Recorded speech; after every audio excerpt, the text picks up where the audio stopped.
my YouTube channel. Apa kabar semuanya? Semoga selalu diberikan kesehatan dan kemudahan rezeki yang melimpah.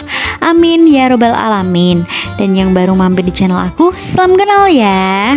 Di video aku kali ini yaitu aktivitas seperti biasanya ya Besti, yaitu membersihkan dapur yang sangat kotor sekali setelah lebaran tiba. Pasti di antara Bunda Bundi sejak lebaran itu pasti tidak pernah memasyak. Kenapa? Karena kalau kita berkunjung untuk halal bihalal di rumah saudaranya, pasti Bunda Bundi itu disuguhi makanan.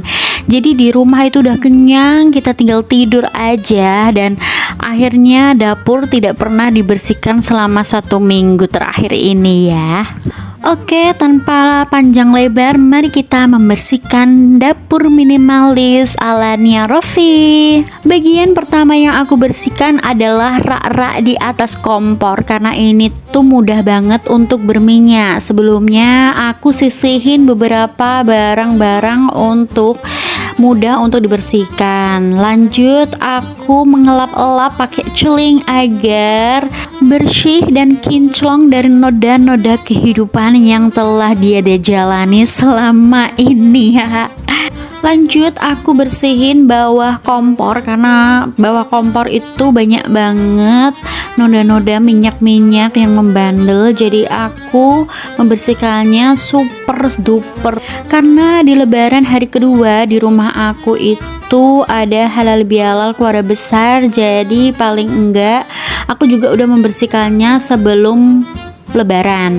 Tapi entah kenapa mungkin ada yang buat telur atau apa, jadi agak berantakan ya Bunda Bundi. Setelah itu aku lanjut menata dengan rapi rak-rak yang telah aku bersihin itu. Kita menata gula, garam, terus kotak minyak, kotak persausan, semuanya. Dan tara, ini hasilnya kinclong sekali kan?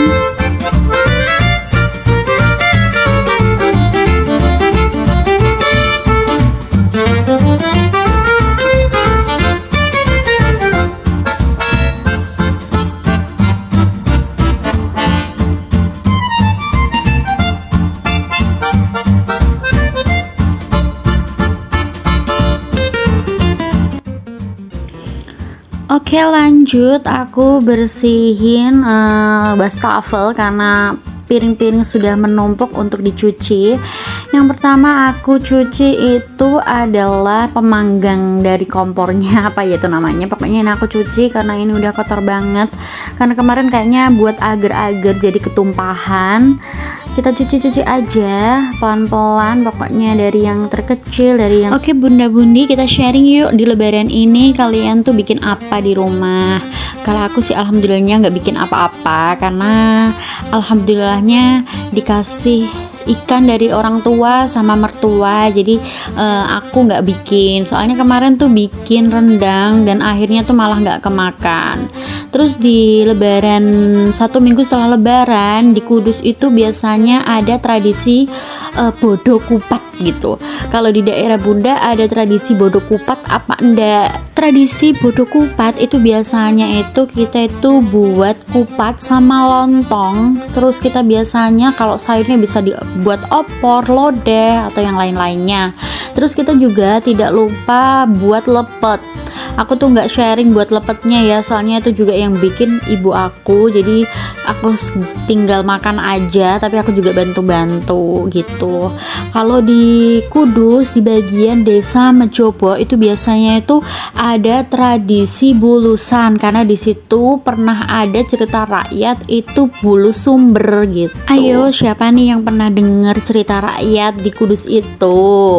Itu ceritanya tuh ada Sunan Muria, Sunan di Kudus itu datang ke suatu desa yaitu Sumber, tapi tiba-tiba nggak tahu sih, kayaknya ada orang yang masih bekerja pada malam hari, dan tiba-tiba Sunan Muria itu bilang, oh aku tak kira iku bulus, dan ternyata malah orang yang bekerja pada malam hari itu menjadi seekor bulus. Cerita rakyatnya tuh seperti itu. Intinya kita tuh kalau malam waktu istirahat itu kita sudah intinya tidur ya tidur, nggak usah bekerja gitu sih, cerita rakyatnya seperti itu. Oke, kita lanjut, kita bersih-bersih rak-rak, yaitu rak-rak tempat beras. Lanjut aku juga bersihin tempat-tempat gula, kaldu jamur, dan ini udah habis semua, nanti aku akan beli di supermarket. Terus ini juga aku ngelap-lap furnitur yang ada di dapur karena ini juga udah kotor banget. Yaudah aku tinggal lap-lap aja sih gitu. Lanjut juga aku lap-lap juga kayak barang-barang seperti blender, oven, terus piring-piring juga aku lap-lap. Terus ada apa namanya, teflon juga aku bersihin karena kadang kena debu gitu. Terus juga aku akhirnya ngembaliin barang-barang sesuai dengan tempatnya ya, karena kita akan memulai aktivitas normal seperti biasanya setelah lebaran.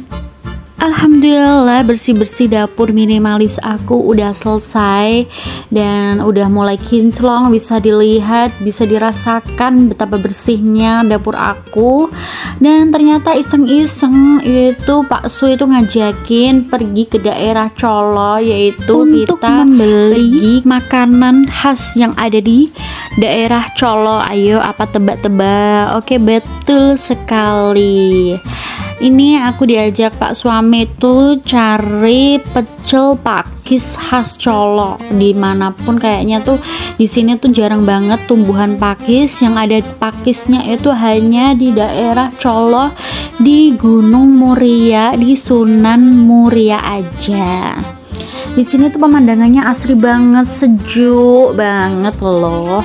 Terus kita tuh mau cari getuk nyimut, getuk khas Solo juga. Kalau di kota Kudus, di kotanya maksudnya itu jarang ada yang jualan getuk. Yang ada itu di wilayah Colo Gunung. Di sini tuh ramai banget, banyak penziarah. Jadi aku pesen pecel Colo, pecel pakis maksudku, sama telur ceplok, telur dadar kayaknya.